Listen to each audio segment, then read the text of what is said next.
예, 어, 계명 목요철학 입문 포럼을 오랫동안 기다려 주신 시민 여러분들 안녕하십니까? 예, 오늘부터 저희 계명 목요철학원 목요철학 입문 포럼 상반기 일정들을 진행하겠습니다. 원래 여러분들하고는 지난 3월부터 만나야 되는데 뭐 여러분들도 그렇고 저희들도 그렇고 전혀 예상치 못한 이게 자연적 대재앙일지 혹은 우리 인간이 만든 재앙일지는 모르겠습니다만 코로나19라고 하는 이 바이러스, 이 전염병 때문에 저희들이 지금까지 일구어 왔던 우리 인간의 문명이 뭐 전면적으로 지금 중단되거나 해체되는 그런 과정을 밟고 있습니다. 어찌 보면 지금까지 살아왔던 저희 인간의 문명적 삶을 다시 한번 더 재조정해야 되는 그런 상황이 될 수도 있고요.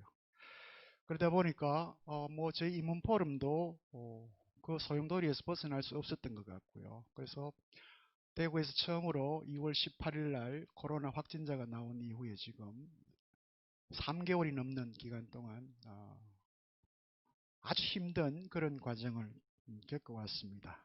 그럼에도 불구하고 지난 40년 동안 여러분들을 만나왔던 저희 목요철학 입문 포럼이 여기서 멈출 수는 없죠. 아주 저 간특하고 사악한 바이러스에 무너질 입문 포럼이 아니고요. 그래서 저희들이 새롭게 한번 준비를 해봤습니다. 이번 학기는 실험적일 수도 있고요. 그래서 여러분들을 만나는 방식을 한번 바꿔서 진행을 하려고 합니다. 그래서 혹시 조금 불편하고 힘든 과정이 될지도 모르겠습니다만 이 비대면 관계를 통해서 저희 입문 포럼을 다시 한번 더 응원하고 확인해 주시는 그런 시간을 좀 가져 주셨으면 좋겠습니다. 그러면 먼저 시작을 하기 전에 오늘 저희 목요철학원 백성균 원장님을 모시고 인사 말씀 듣고 이어서 제가 진행을 하도록 하겠습니다. 예, 백성균 저희 목요철학원 원장님을 앞으로 모시겠습니다. 큰 박수 부탁드립니다.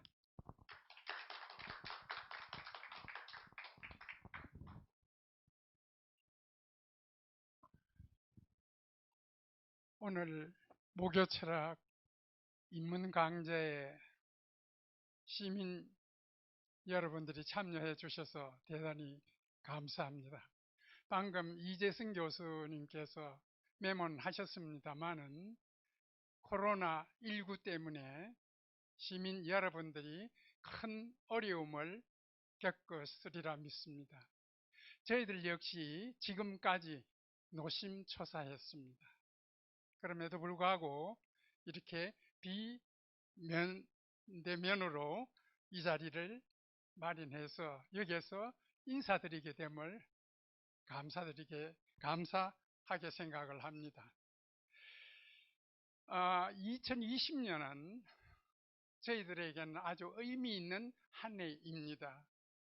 40년 전에 이 입문 강좌를 시작해서 올게 이렇게 40년을 맞게 되었습니다. 그동안 30년은 대학 입문 강좌로서 대학 내에서 학생, 교수를 위한 입문 강좌였습니다. 그 이후에 최근 10여 년 동안 2011년 이후가 됩니다마는 시민 여러분들과 함께 시민 입문 강좌로 바뀌었습니다. 그러다가 2020년 올해부터는 수성 입문 강좌로서 다시 한번 태어나서 다른 양상으로 시민들 앞에 저희들의 모습을 보여드리려고 했습니다만은 코로나 사태 때문에 이런 비대면으로 시민 여러분들을 뵙게 되었습니다. 특히 지난 10년 동안 저희 입문 강좌는 우리의 고전을 중심으로 해서 현대까지의 사조를 일벌 하고자 했습니다. 먼저 대학 내에서는 인문학이 쇠락해어 갔지만 다행히 사회에서는 인문학에 대한 관심이 상당히 컸습니다. 그 덕분으로 저희들이 시민 여러분들과 함께 지난 10여년 동안 인문학 강좌를 개최해 오면서 대학에서 우리가 파송되었기 때문에 다른 동네 인문학과는 달리 좀 더 의미 있게 혹은 좀 체계적으로 전달을 해야 되겠다는 그런 구상 아래 세계 문명사적 인문학에 대한 구상이었습니다. 그 근거를, 그 출발점을 한국사로 삼았습니다. 그래서 1년 내지 2년 동안 한국사를 고대에서부터, 그러니까 고조선에서부터 현대에 이르기까지, 예를 들어서 독도 문제까지, 그리고 두 번째 단계에서는 한국 문학을 1년 혹은 2년 동안 계속해서 짚기 시작했습니다. 가락국 문학으로부터 현대 김지아 시인까지를 짚었습니다. 그 다음 한국 사상을 고대에서부터 현대 정인보까지를 짚었습니다. 그러고 나서 모든 학문의 근원이 우리는 신화라고 생각했기 때문에 한국 신화를 중심으로 해서 다시 짚기를 시작했습니다.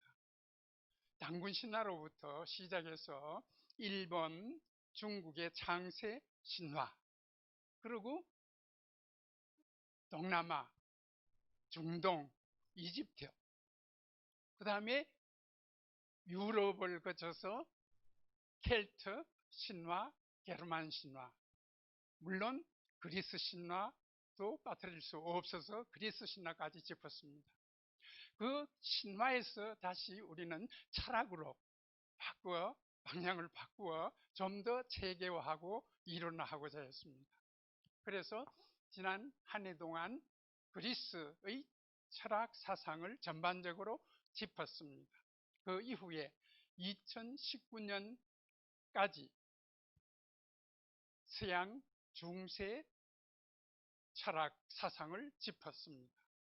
20년을 맞이해서 이제 서양 근대 정신이 무엇인가를 짚음으로써 우리가 한 국가 혹은 한 민족에 국한되는 것이 아니라 이 세계 전체가 하나로 돌아가는 이 상황을 시민 여러분들과 함께 공유하고자 했습니다. 이러는 가운데 특히 동네 인문학에 비해서 너무 내용이 어렵기 때문에 그 중에 우리 시민 여러분들에게는 부담이 된 경우도 들어 있었습니다만은, 그러나 시민 여러분들이 그것을 참아주시고 이해해 주시고 그러는 가운데 오늘 이 시점까지 왔습니다. 특히 이 범어 도서관은 너무나 쾌적하고 좋은 환경이었기 때문에 이제 비대면이지만 이 인문학적 효과는 크리라 저는 자신하고 있습니다.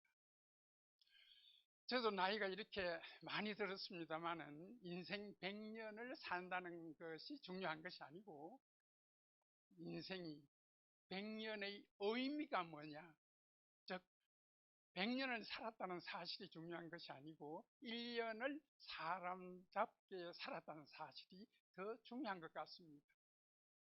저희들이 이 준비가 부족하다고 하더라도 시민 여러분들께서 의미를 다시 찾아보시길 바라면서 새로운 이 범어도서관에서 수성인문학을 시작하도록 하겠습니다. 감사합니다.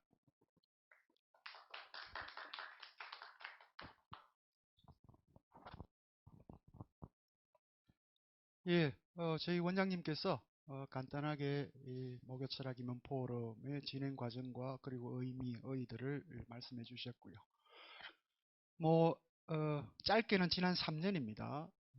2년 전에는 고대 그리스의 사상을 저희들이 한번 들여다봤고요. 작년 한 해는 또 중세 사상을 이렇게 더듬어 왔습니다. 그래서 고대 그리스의 표를 저희들은 신화에서 인간으로 이렇게 잡았었고요. 작년 중세 사상을 다룰 때는 바로 인간에서 신으로라고 하는 그런 표를 통했었는데, 이번 학기 이 르네상스라고 하는 이 시기를 저희들은 인간의 길을 열다라고 하는 표현을 썼습니다. 어떻게 보면 바로 이 르네상스 시기부터 지금 현재 21세기 초반까지의 우리의 짧은 이 역사가 어떻게 보면 우리 전체 인류사에서 가장 인간 중심주의적인 그런 방식의 삶의 방식이 노정된 시간이 아닌가 싶기도 하고요. 그래서 이 르네상스는 곧 지금 현재 21세기에도 상당히 많은 영향력과 또 의미를 갖고 있는 시기이기 때문에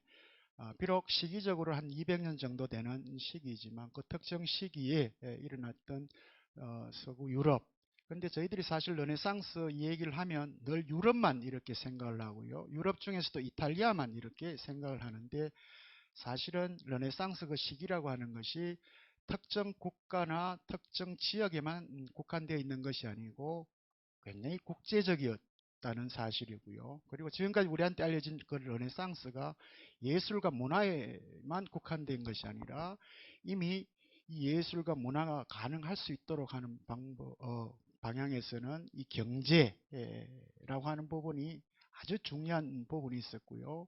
바로 그 경제라는 걸 통한 근대인의 등장이 또 나타나게 되고요.